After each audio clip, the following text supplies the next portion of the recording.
వాక్యము ద్వారా మేము సంధించబడి బంధించబడి నీలో బలమైన బిడ్డగా నిలబడడానికి మమ్మల్ని అందరూ బలపరిచి నడిపిస్తారని మొదట నా పెదవులు కాల్చిన అనాలికలు కాల్చిన ఏడ కాల్చిన ఎత్తుపట్టుకోమని ఏస్తున్నాం పడుతున్నా తండ్రి ఆమేన్. దేవుని స్తోత్రం. హల్లెలూయా. చదవబడ్డ వాక్య భాగంలో నుండి కొన్ని విషయాలు మనం తెలుసుకుందాము. దేవుడు ఏ గొప్ప కార్యాలు అయితే మన కొరకు దాచి ఉంచాడో, ఏటిని విడిచిపెట్టాలో, ఏటిని మనం పొందుకోవాలో, మన జీవితానికి ఏ విధంగా దేవునిలో ముందుకు సాగాలనేది ఈ యొక్క వాక్య భాగం ద్వారా మనం నేర్చుకుందాం. మాకు కాదు యెహోవా మాకు కాదు, నీ కృపా సత్యమును బట్టి నీ నామముకు మహిమ కలుగునుగాక. వారు దేవుడైన వారి దేవుడని అన్యజనులు ఎందుకు చెప్పుకుందురు? మా దేవుడు ఆకాశమందున్నాడు, మనకి ఇష్టం వచ్చినట్లుగా సమస్తమును ఆయన చేయించున్నాడు. వారి విగ్రహములు వెండిని బంగారముని అవి మనుషుల చేతి పనులు వారికి నోరుండియు పలుకవు, కనులుండియు చూడవు, చెవులుండియు వినవు, ముక్కులుండియు వాసన చూడవు, చేతులుండియు ముట్టుకొనవు, పాదములుండియు నడువవు, గొంతుకతో మాట్లాడవు. ఏం చేయవనండి? చాలా విషయాలు మాట్లాడుతున్నాడు ఇక్కడ. అందుకే పరిశుద్ధాత్మతో మనం నింపబడాలి అంటున్నాం. ఆత్మతో నింపబడి మండించబడకపోతే దేవుడు ఎవరో మనకు తెలియదు, దేవుని యొక్క రుచి ఏంటో మనకు తెలియదు, దేవుని వాక్యం ఎటు రీతిగా మాట్లాడుతుందో మనకు తెలియదు. దేవుని వాక్యం అంటుంది మూకం. మరి ఈ యొక్క వాక్య భాగంలో మాకు కాదు అని చాలా మంది తొలగిపోతున్నారు. అందరూ నాకు కావాలని వస్తారు, కానీ కొన్ని పరిస్థితుల్లో వెళ్ళిపోతూ ఉంటారు. ఇక్కడ అంటున్నాడు మరి అన్యజనులు చెప్పుకుందురు అంటున్నాడు. ఒక ప్రశ్న, ఏమని చెప్పుకుందురు? అన్యజనులు చెప్పుకుందురు అన్నాడు. ఏమని చెప్పుకుంటున్నారు? కింద మాటలో చూసినట్టయితే మా దేవుడు ఆకాశమందున్నాడు, తనకి ఇష్టం వచ్చినట్లుగా ఏం చేస్తున్నారండి? ఏం చేస్తున్నారండి? ఇష్టానుసారంగా చేస్తున్నారు. దేవుని బిడ్డంట ఇటు చూడు ఎలా చేస్తుందో. దేవుని బిడ్డంట తన ఇష్టానుసారంగా తిరుగుతుంది, తన ఇష్టానుసారంగా మాట్లాడుతుంది. భయం లేని భక్తులుగా మనం ఉంటే అలాగే అన్యజనులు చెప్పుకుంటారు. ఎలా చెప్పుకుంటారు? అన్యజనులు ఎందుకు చెప్పుకుంటారండి? మన భక్తి జీవితాన్ని మనం ఎప్పుడైతే తక్కువగా ఉంటామో అప్పుడే చెప్పుకుంటారు. దేశ స్తోత్రం. హల్లెలూయా. దేవుని వాక్యం అంటున్నాడు దేవుడు అన్యజనులు చెప్పుకోకుండా ఉండాలి అంటే మనము వాక్యము ద్వారా మండించబడాలి, వాక్యము ద్వారా నింపబడాలి. వాక్యము మన చెవుల్లోని మన యొక్క నడినత్తి మొదలుకుని అధికారి వరకు కూడా అది వ్యాపించి ఉండాలి. దేవుని వాక్యములో మరి యెషయా గ్రంథంలో అంటున్నాడు నడినత్తి మొదలుకుని అధికారి వరకు కూడా వ్యాధి కలిగి ఉన్నారు అంటున్నాడు. మరి ఎక్కడ చూసినా మెత్తబడలేదు, పిండబడలేదు అంటున్నాడు. అంటే మనిషి రోగముతోనే ఉన్నాడు కానీ స్వస్థత లేదు. అందుకని ప్రభువు అంటున్నాడంటే మన శరీరంలో దేవుని వాక్యమును నింపుకోవాలి అంటున్నాడు. ఈ లోకములో ఉన్న వాటి కోసం, వాటి విగ్రహములు బంగారములతో చేయబడిన వాటి కోసం చూస్తున్నాడు. చూడండి, అవి ఎందుకు పనికి రాకపోయినా, దాని అది మనతో మాట్లాడకపోయినా దానివైపే చూస్తున్నాం. చేతులుండి కూడా ఏమి చేయలేబడ్డాడు, ముగ్గుండి వాసన చూడలేదట, కాళ్ళుండి నడవలేదట, అది గొంతుకుంటూ కూడా మాట్లాడలేదంట. మన దేవుడు అలాంటి వాడు కాదు కదా. మన దేవుడు మాట్లాడేవాడు. తండ్రి అని పిలవగానే తనయుడు అని పలుకుతున్నాడు. నువ్వు రా, దగ్గరికి రా అంటున్నాడు. నీకు విశ్రాంతిని ఇస్తానంటున్నాడు. నువ్వు బాధతో వచ్చావా, నీకు నెమ్మదిని ఇస్తానంటున్నాడు. నువ్వు కన్నీటితో వచ్చావా, నీ కన్నీరు తుడిసేస్తానంటున్నాడు. ఎంత గొప్ప మాటలు ఎవరు చెప్తారండి?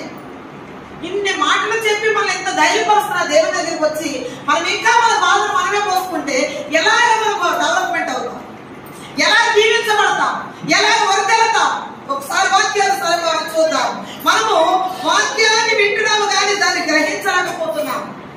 ఈ లోకమైన అన్ని జనులు ఏదో దండం పెట్టుకుంటారు కదా, వాళ్ళతో పాటు దండం పెట్టేస్తున్నారు. వాళ్ళు కూడా ఏదో మరి తీసుకెళ్తున్నారు కదా, వాళ్ళతో వెళ్ళిపోతున్నాం. ఈ రోజున ఒక పూట భోజనం పెట్టే వాళ్ళు ఎవరు లేరండి. ఒక పూట మరి సినిమాకి తీసుకెళ్ళమంటే తీసుకెళ్తారు, ఎక్కడికైనా కూడా మరి ప్రయాణం చేయాలంటే తీసుకెళ్తారు. ఎంత ఘోరమండి! ఈ రోజు ఒక దేవుడి దగ్గరికి వెళ్ళాలంటే ఒక 50 రూపాయలకు వచ్చైనా సరే మనిషిని తీసుకెళ్తారు మన పాపంలో ఉంచడానికి. అంతే ప్రేమలో కాదండి, ప్రేమ కాదది. నువ్వు వేస్తావో లేదో నిన్ను పరీక్షిస్తారు. అప్పుడు నువ్వేం చేస్తావంటే అయ్యో ఆడే కదా సాక్షి పెట్టుకుంటే అందరూ రావడమే కదా. దీంట్లో ఏముంది? ఏదో రమ్మన్నారండి, వెళ్ళారండి, సాక్షి వాళ్ళే పెట్టుకున్నారు.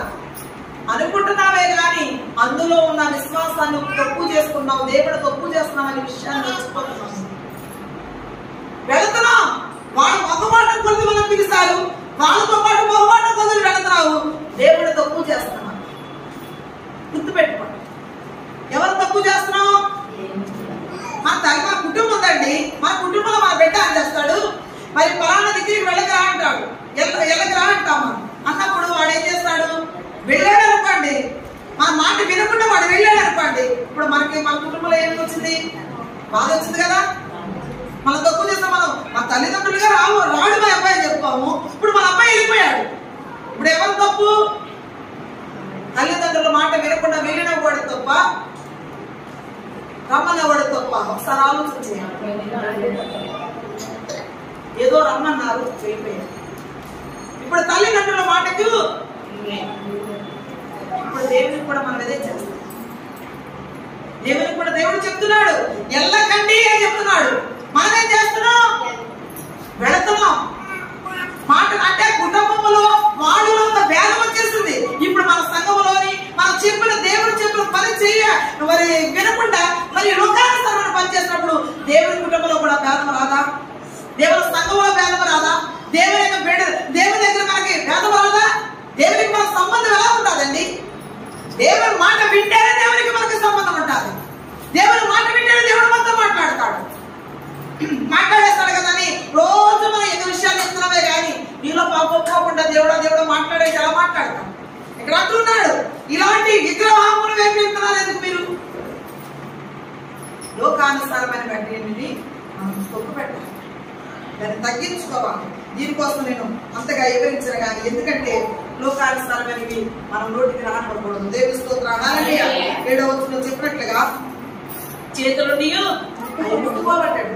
ఏముంటాయండి? చేతులు ఉన్నాయి కానీ పుట్టుకుంటాయా? పుట్టుకోవు. గొంతుకుండి మాట్లాడలేవు, గొంతుకుండి మాట్లాడలేవు. ఇంకా కింద మాటలో చూద్దాం.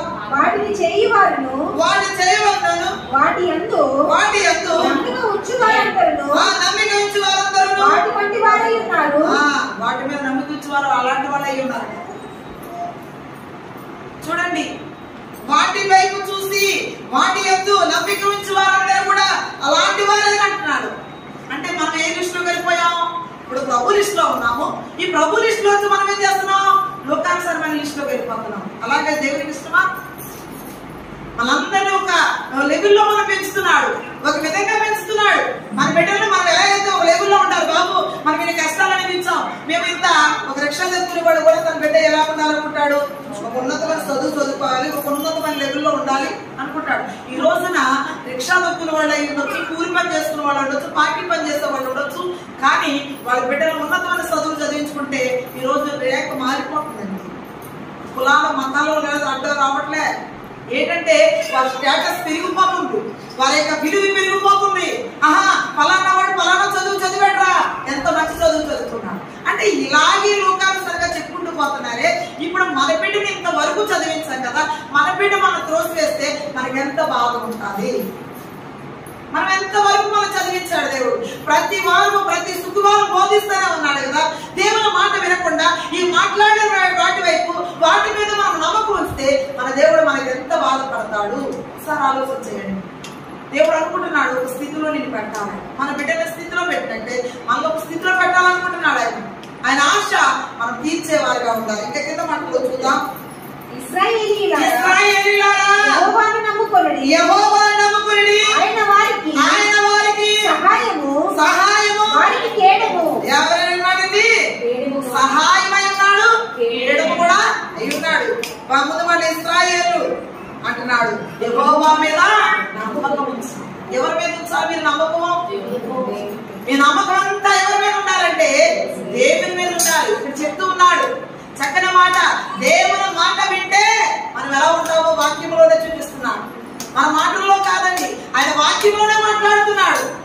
ఆయన అంటున్నాడు, నువ్వు దేవుని మీద నమ్మకం వస్తే వారందరూ కూడా ఏం చేయబడతారండి? సాక్షి వంటి వారి పొందాలి. దేవుని స్తోత్రం. హల్లెలూయా. మరి ఇంకా కింద మాట్లాడుతున్నాడు, ఇశ్రాయేలులారా యెహోవాను నమ్ముకొనుడి. ఎవరు నమ్ముకోవాలండి?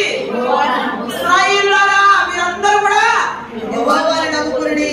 ఆయన వారికి సహాయం చేసి వారికి కేడముగా ఉంటాడు. మనకు సహాయం చేస్తాడంటండి. ఏ సమయంలో? అన్ని సమయాల్లో కూడా భయపడకండి. దేవుడు నీకు తోడుగా ఉన్నాడు, సహాయం చేస్తాడు. చివరి సమయంలో సరే మీకు సహాయం చేస్తాడే కానీ విడిచిపెట్టాడు. నేను అప్పటి వరకు కూడా పరీక్షిస్తాడు, పరిశీలన చేస్తాడు. నీ విశ్వాసం ఎంతవరకు ఉంది, ఇలాంటి వాటి వైపు వెళ్ళిపోతున్నావేమో అని, అన్యజనుల దగ్గర నువ్వు ఎలా ఉంటున్నావా అని నేను పరీక్షించి పరిశోధన చేసి చూస్తున్నప్పుడు నీ నమ్మకాన్ని కాపాడుకున్నప్పుడు యేసు ప్రభువు ఆ శివల సమయంలో వచ్చి నీ అడుగుతుందంతా కూడా నేను చేస్తాను. ఎన్నో కార్యాలు మన జరిగించాలని ఆయన ఆశ.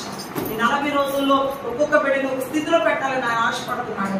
ఆయన కోరిక తీర్చేవారుగా మనం ఉందాం. ఇంకా కింద మాట్లాడుతున్నాడు, అహరోను వంశస్థులారా, యెహోవాను నమ్ముకొనుడి, ఆయన వారికి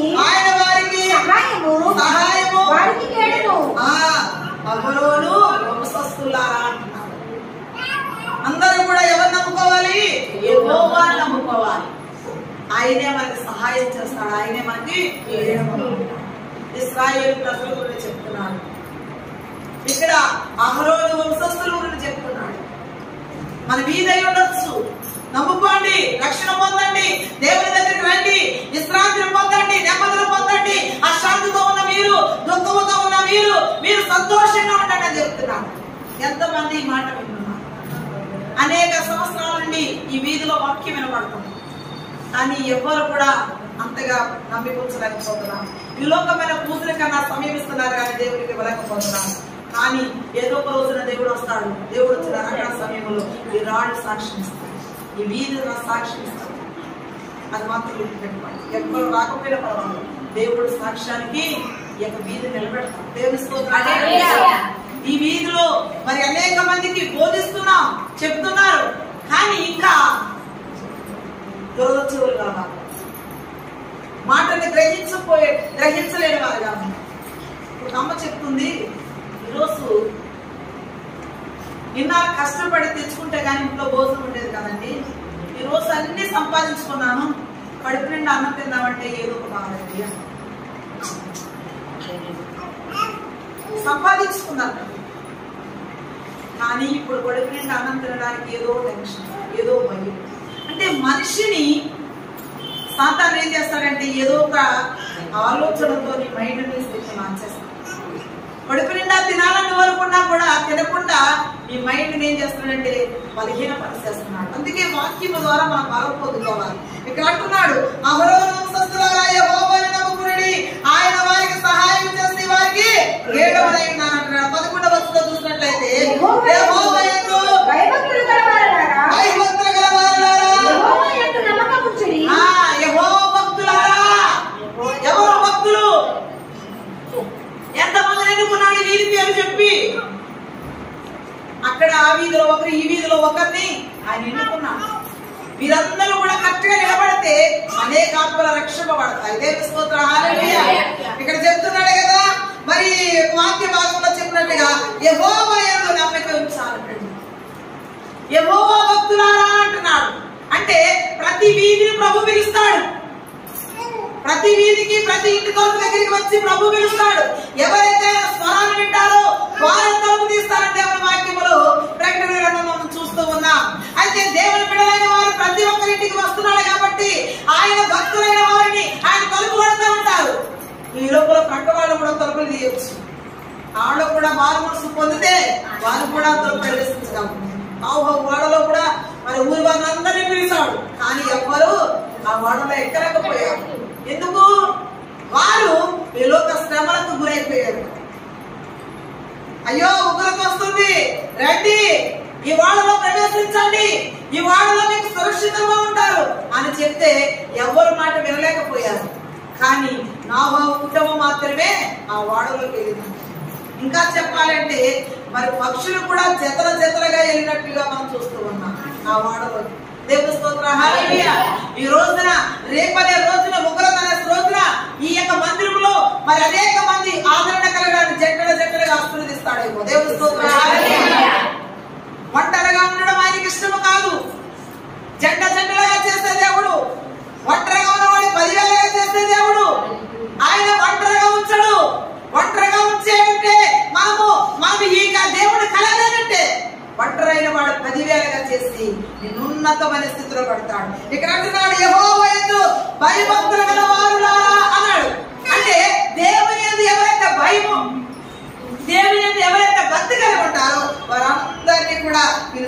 అంటున్నాడు. యెహోవా యందు నమ్మిక ఉంచుడి అంటున్నాడు. భక్తులమైన మనందరూ కూడా దేవుని యందు ఏం చేయాలి?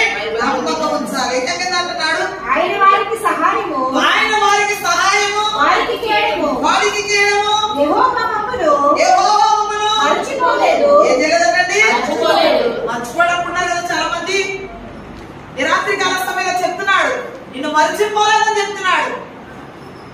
ఆయన గుర్తుగానే ఉన్నాడు. పుట్టించిన వాడికి ఆయన తెలీదా? మనం అనుకుంటున్నాం మర్చిపోయాడు అనుకుంటున్నాం. మర్చిపోలేదు, అందరినీ కూడా జ్ఞాపకంలోనే ఉన్నారు. ఆయన మర్చిపోయే దేవుడు కాదు. ఎప్పుడైనా మర్చిపోయే ఆలోచన నీకు వస్తే ఈ వచ్చిన చదువుకోండి. ఇంకా కింద అంటున్నాడు ఆయన ఏం చేశాడంటండి? ఆయన మర్చిపోలేదంట. ఇంకేం చేశాడట? ఆశీర్వదించాడట. అబ్బాయి ఎంత మంచి మాట అండి. ఆయన మర్చిపోలేదు, ఆయన మనలను ఆశీర్వదించాడు. మర్చిపోలేని దేవుడు ఆశీర్వదించాడు అంటే ఎంత ధన్యులమండి మనం, ఎంత యోగ్యులము, ఎంత మంచి బిడ్డలమండి. ఈ లోకంలో ఎవరిస్తారండి ఈ యొక్క బిరుదులు? ఈ యొక్క మాటలు కింద మాటకు వచ్చేటప్పటికి ఇన్ని ఆస్తులు ఎవరిస్తారు? ఈ లోకంలో ఎవరైనా ఇస్తారా మనకి? ఎక్కడైనా కొనుక్కోగలమా? కోట్లు ఇచ్చి కోట్ల రూపాయలు ఉన్నాయి, లక్షలు ఉన్నాయి, వందలు ఉన్నాయి, వేలు ఉన్నాయి, కానీ కొనుక్కోగలమా? ఈ లోకంలో ఏదైనా కొనుక్కోగలం, కానీ దేవుని ఆశీర్వాదం మాత్రం కొనుక్కోలేదు. అది ప్రార్థన విశ్వాసాన్ని బట్టి మాత్రమే దాన్ని పెంపొంచుకోవాలి, దాన్ని అభివృద్ధి చేసుకోవాలి. కానీ ఈ లోకంలో మనం అనుకుంటూ ఉన్నాం నాకు డబ్బు ఉంది కదా, నాకు అన్ని ఉన్నాయి కదా, నేనేం పర్వాలేదు, నేను కదల్చబడను, నేను కష్టకాలంలో కూడా నేను దిట్టగానే నిలబడతాను అనుకుంటున్నాం. కానీ దేవుడు కనపడితే మళ్ళీ తిరిగి లేవలేదు. దేవుడి వాక్యంలో కూడా అదే చెప్తున్నాను.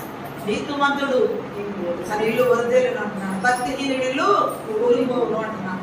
అంటే మనం ఆ స్థితిలో ఉండకుండా నీతిమంతులుగా ఆ గుంపులో మనం చేస్తాం. దేవుడి స్తోత్రం. హల్లెలూయా.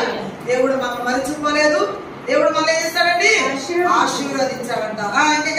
ఇశ్రాయేలును ఆశీర్వదించును, ఇశ్రాయేలును ఆశీర్వదించును, అహరోను వంశస్థులను ఆశీర్వదించును. ఎంత గొప్ప మాట అండి. ముందు మాటలో మనం చదువుకున్నాం. ఇశ్రాయేలులారా యెహోవాను నమ్ముకోండి అని పిలుస్తాడు అక్కడ. ఇక్కడ అహరోను వంశస్థులారా యెహోవాను నమ్ముకోండి అని పిలుస్తాడు. ఇక్కడికి వచ్చేటప్పటికి మళ్ళీ వాళ్ళని కూడా ఆయన ఇశ్రాయేలును ఆశీర్వదించాడు. చూసారా? పిలిచాడు, ఆశీర్వదించాడు. పిలిచిన వాడు నమ్మదగిన వాడు అంటామని దేవుని స్తోత్రం. అక్కడే ఉన్నాడు చక్కటి మాట చేత మరి ఆయన నమ్ముకోండి అన్నాడు. ఇక్కడికి వచ్చేటప్పటికి ఆశీర్వాదం. అహరోను వంశస్థుని ఆశీర్వదించాడు, ఇశ్రాయేలుని కూడా ఆశీర్వదించాడు. మనల్ని మర్చిపోలేదు. యెహోవా బిడ్డల్ని మర్చిపోలేదు. ఆశీర్వాదం ఎంతమందికి ఇచ్చాడండి? యెహోవాను నమ్ముకున్న వారికి ఆశీర్వదించాడు, ఇశ్రాయేలుకి ఆశీర్వదించాడు, అహరోను వారికి కూడా ఆశీర్వదించాడు. ముగ్గురు బిడ్డలు ఇచ్చాడు. దేవుని స్తోత్రం. హల్లెలూయా. ఆశీర్వదించిన దేవుడు ఇంకేమి ఇచ్చాడో చూద్దామండి. పిన్నలనేమి, పిల్లలనేమి, పెద్దలనేమి, తన యందు భయభక్తులు గల వారిని యెహోవా ఆశీర్వదించును. ఏం చేస్తాడంటండి? పిల్లలంటండి, పెద్దలంటండి, దేవుని యందు భయభక్తులు గల వారందరినీ కూడా ఆశీర్వదించారు. అంటే ఇప్పుడు చిన్న పెద్ద తేడా లేదన్న విషయాన్ని ఇప్పుడైనా గుర్తు చేస్తాం. మనకే తేడా అండి. ఇవి అన్నారైందమ్మా, నేను అమ్మలు వచ్చాం, పెద్ద అన్ని చేస్తాం అనుకుంటాం. కానీ దేవుళ్ళు అందరూ సమానం, అందరూ పాలుభాగస్తులే. సహోదర ప్రేమ, ఇది అక్క చెల్లెల ప్రేమ. ఈ లోకంలో చాలా మంది అక్కలు ఉండొచ్చు, చాలా మంది చెల్లెలు ఉండొచ్చు, చాలా మంది అన్నలు ఉండొచ్చు, చాలా మంది తమ్ముళ్ళు ఉండొచ్చు. కానీ ఇలాంటి ప్రేమ మనకి దొరకదండి. దేవుని స్తోత్రం. నేను నా మట్టుకు నేను ధైర్యం తెచ్చుకున్నది నా యొక్క సంఘాలు పెట్టి. ఈ రోజున నేను కష్టం కలిగిన నా సన్నిధిలో ఏడ్చుకుని మీతో షేర్ చేసుకుంటే నేను ఎంతో ధైర్యం అనుకుంటున్నాను. ఎవరి కోసమైంది నేనే మాదిరికి నా తల్లిదండ్రులు బాగుంటున్నాను, నా యొక్క కుటుంబస్తులు బాగుంటున్నాను, ఒంటరిగా మిగిలాను. ఈ ఒంటరి పోరాటంలో ఇంతమంది బిడ్డలతో దేవుడు నన్ను నిలబెట్టాడు అంటే ఒక మాదిరికి. దేవుని స్తోత్రం. ఇక్కడ అంటున్నాడు పిల్లలేమి పెద్దలేమి తన యందు భయభక్తులు గలవారు యెహోవా ఆశీర్వదించును. ఎవరైతే భయము భక్తితో ఉంటారో, లేదనే బాధ కంటే దేవుడు మాకు ఇచ్చాడనే నమ్మకంతో ప్రార్థన చేస్తారో వారందరినీ ఏం చేస్తాడు? ఆశీర్వదిస్తాడండి. ఇంకా కింద మాట్లాడుతున్నాడు యెహోవా మిమ్మును కూడా ఏం చేస్తాడండి? తీసుకొస్తాడండి.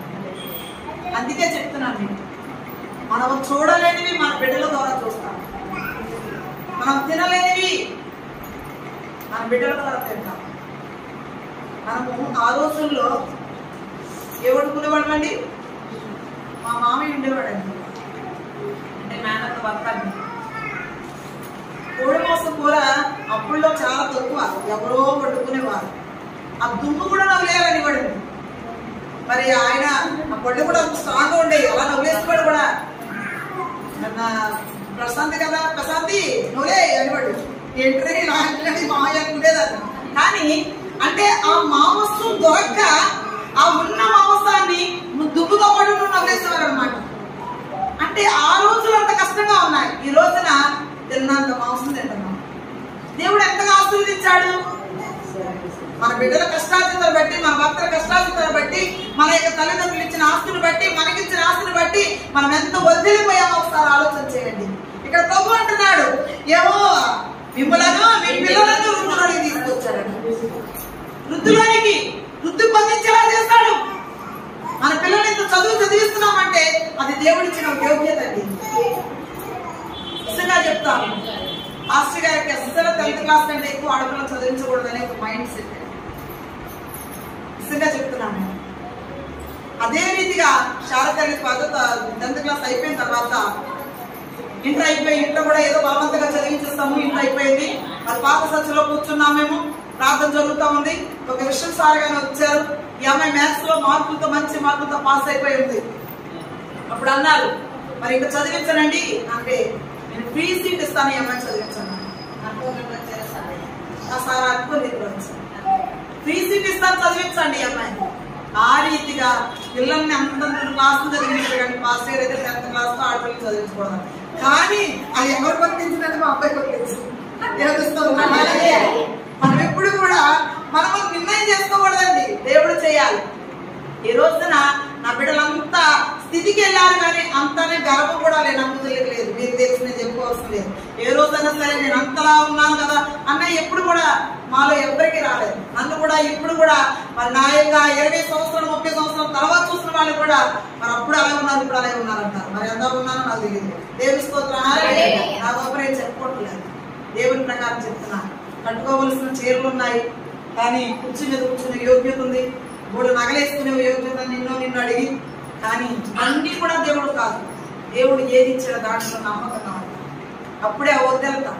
ఇక్కడ అంటున్నాడు, యెహోవా మిమ్మల్ని మీ పిల్లలను అంటే ఇప్పుడు మీ బిడ్డలు చదువుకుంటున్నారేమో, మీ బిడ్డలు ఉన్నతమైన స్థితికి ఎదగాలని ఆశ ఉందేమో.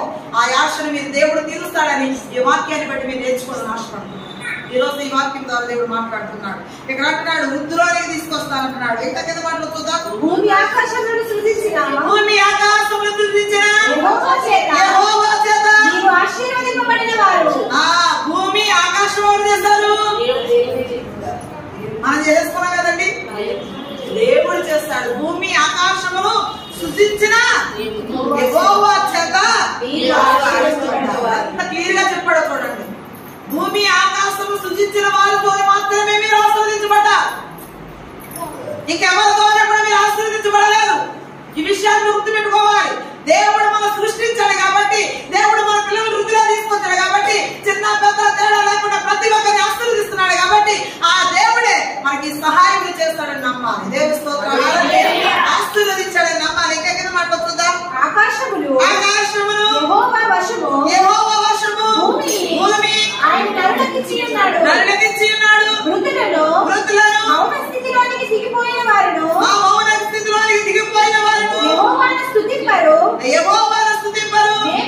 మేమైతే ఇది మొదలుకొని నిత్యము యెహోవాను స్తుతించెదము. యెహోవాను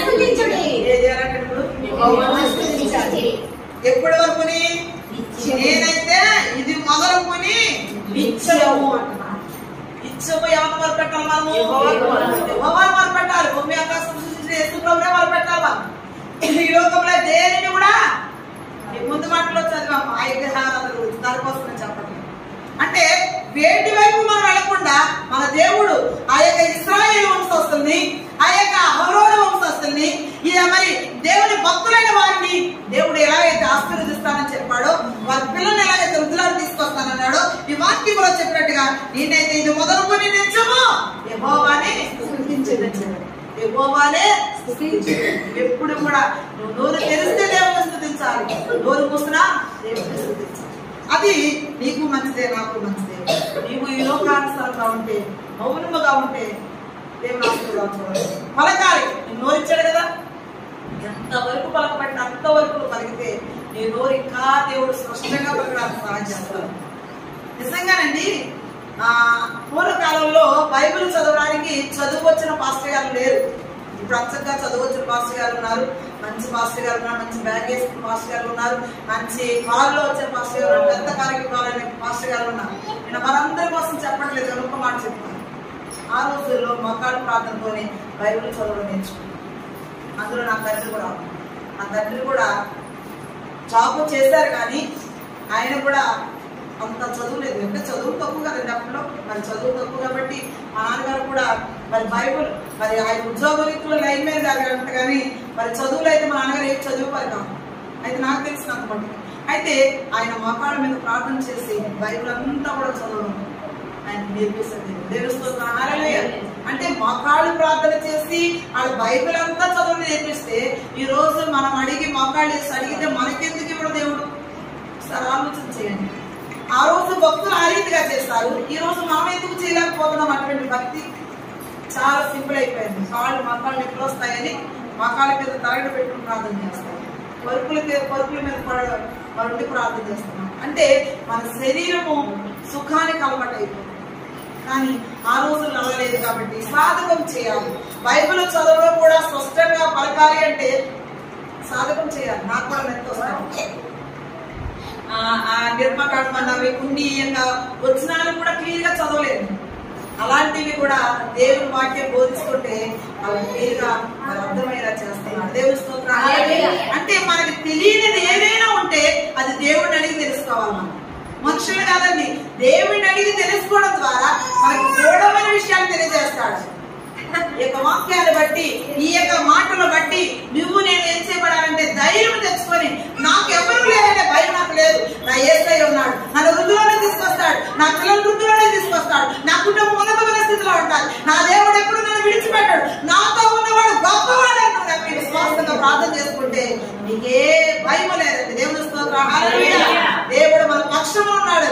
నమ్మి విశ్వాసంగా ప్రార్థన చేయండి. దేవుడు మన అందరి కుటుంబాలు దేవుడు దీవించి ఆశీర్వదించిన కాక ఆమేన్. ప్రార్థన చేస్తాం. అందరూ కూడా రెండు చేతులు పైకెత్తి ఒక్క నిమిషం ప్రార్థన చేసుకుందాం. హల్లెలూయా, హల్లెలూయా, హల్లెలూయా, హల్లెలూయా, హల్లెలూయా, హల్లెలూయా.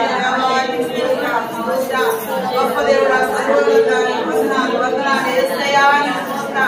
ఆయన నీ పేరులో ప్రభా మేము వర్ణించలేము, ఆయన దాని ప్రభా మేము తలంచలేము ప్రభా. ఎన్నో పేర్లు ప్రభా, ఎన్నో కార్యములు ఆయన హల్లెలూయా, హల్లెలూయా, హల్లెలూయా. పండించిన ఎటువంటి వాడు తండ్రి, మమ్మల్ని పండించండి అయ్యా.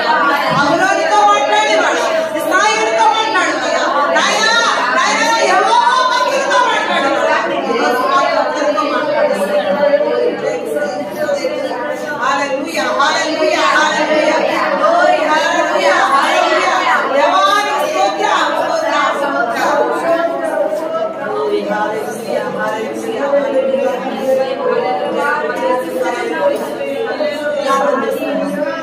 స్తోత్రం నాయనా. ఈ సమయంలో ప్రభువా మమ్మల్ని తండ్రి 6 గంటల ప్రారంభించుకున్న వారు తండ్రి 8 గంటలకు ముగించుకోవాలనుకుంటున్నాం. నాని టైం దాటుతుంది, అయినా తండ్రి ఇంతవరకు నడిపించిన దాన్ని బట్టి తీసుకుంటాను తెలుస్తున్నాను ప్రభా. ఇద్దరు బిడ్డలు ప్రార్థన చేస్తాను తండ్రి, వారి బట్టి నీ వందనాలు. అనేక విషయాల కొరకు వారు ప్రార్థన చేస్తారు. ఇద్దరు బిడ్డల ప్రభావ సాక్షులు చెప్పారు తండ్రి, బిడ్డలు బట్టి నీ వందనాలు. వారికి వచ్చి పెట్టి మరి నాయన పలహారం తీసుకొచ్చారు తండ్రి, ఊరత్రాస్తుగా వారి కలుగుచ్చి వారు ప్రార్థన చేస్తున్నాం. అలాగే యేసయ్య వాక్యాన్ని సరిపడే జీవితాలు మాకు దయచేయండి.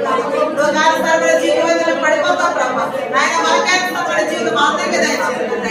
ఈ మాట మనలో బిడ్డలు కూడా దయపరిచి నాయన నీ వాక్యం ద్వారా ఇంకా మమ్మల్ని బలమైన బిడ్డలుగా, స్థిరమైన బిడ్డలుగా నిలబెట్టండి. మరొకసారి ప్రార్థిస్తున్నారు ప్రభా. ఈ రోజు నాయన మంచి కాల సమయంలో ఎప్పుడు జరిగింది ప్రభా. దాంట్లో సరిగ్గా వారు ప్రభా ఆ పేరు కూడా త్వరగా వచ్చి ఆ బిడ్డ గొప్ప సంతోషాన్ని సంగముతో పాల్గొని పంచుకుంటే సహాయం చేయండి. కార్యం చేస్తావు ప్రభా. నమ్మి ప్రార్థన చేస్తాం, చేస్తావు తండ్రి. ఆయన మా నమ్మకం నీదే, ఆయన మా విశ్వాసం నీవే ఆ బిడ్డలో ప్రభా చాలా మంది బిడ్డలు ప్రార్థన కోరుతున్నారు. వాళ్ళు కూడా చేస్తున్నారు. గర్భఫలం లేని వారికి ఉండకూడదు ప్రభా. గర్భఫలంతో నింపబడాలి ఆయన పెళ్లి కావాల్సిన మంచి సంబంధం భర్తలు మార్పుకున్నారు, భర్తలు మార్చండి, బిడ్డలు మార్పుకున్నారు, బిడ్డలు మార్చండి. అందరూ కలిసి కుటుంబంగా ఆయన సేవించే భాగ్యం అలాగే తండ్రి. ఒంటరిగా రావడం కాదు తండ్రి, కుటుంబంతో కలిసి రావడానికి సహాయం చేయండి, గొప్ప కార్యం చేయండి ప్రభా. అలాగే తండ్రి ఆయన కృపతో అన్ని కొరకు ప్రార్థిస్తున్నాను. నేను నీరు పట్టేస్తున్నాను గొప్ప నేను నీరు కంట్రోల్ చేయండి. అక్కడ చాలా ట్రబుల్ పడుతున్నాను, ఎందుకు కూడా వెళ్ళట్లేదు అక్కడనే ఆయన ఆయుష్ ఆరోగ్యం తగ్గించిన దేవుడు ఆ బిడ్డ కూడా ఆయుష్ పై మనం ప్రార్థిస్తున్నాం. మరొకసారి తండ్రి ఆ బిడ్డ కొరకు ప్రార్థిస్తున్నాం, మంచి వైద్యం జరిగింది త్వరగా కోరుకుని ప్రభా. షుగర్ కూడా మన తండ్రి ఆయన బిడ్డ కలిగిందని ప్రభా, ఆ షుగర్ కూడా కంట్రోల్ ఉంటుంది. ఇప్పుడు నా ప్రతి బిడ్డ కూడా వేరు పెంచట్లు దీవించి ఎలా కాలం మధ్య రేపటి దినాన్ని కూడా మేము కలిసి ఆరాధించే వారికి కలిపి మాన్యతలు అరుగులాంటి తిన్నాడు నాకు ఉపయోగపడితే ఇంకా నడిపించమని ఇంకా ఒకరి విషయాలు నాకు నేర్పించమని సహాయం ప్రార్థన పాదస్థాన్ని చేర్చుకున్నాను. ఏసుతో పరిశుద్ధ రాబడుతున్నాను. చేస్తాను